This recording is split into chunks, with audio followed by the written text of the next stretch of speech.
Hi guys, Eric here from Melozo. Today we're going to do a quick video on what I love and dislike about the Seiko SPB253J Prospex in black.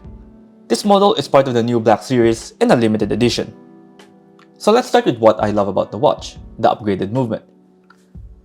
The 6R35 was introduced back in 2019.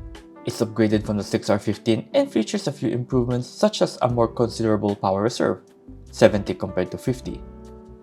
However, it still has a similar accuracy of -15 to +25, but most people would get better than the extreme ends. Seiko is giving themselves a lot more leeway due to the type of customers buying the watch. Next, it has most of the things one needs from an everyday watch.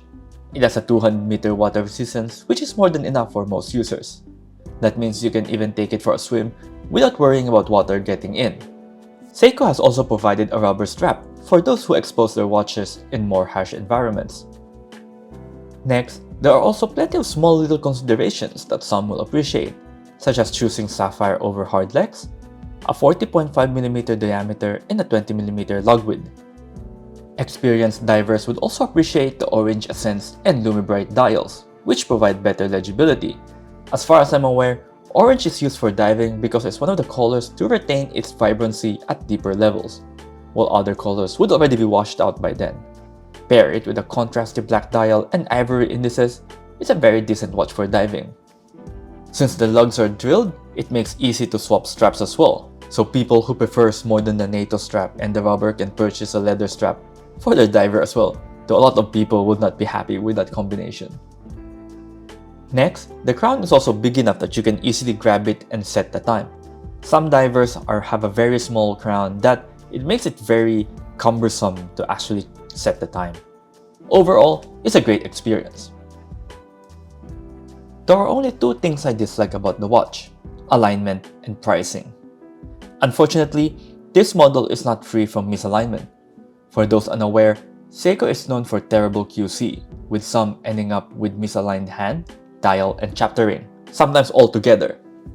Luckily, mine isn't as bad considering I bought it online, as it's only the hour hand that is off maybe a degree or two.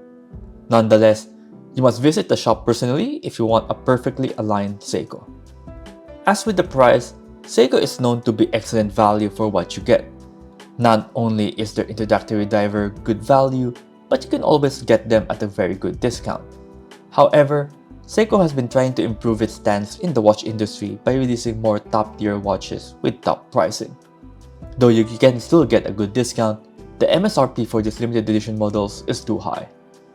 There's nothing much to complain about, but we're getting to the point where at that price point, there's a lot of competition.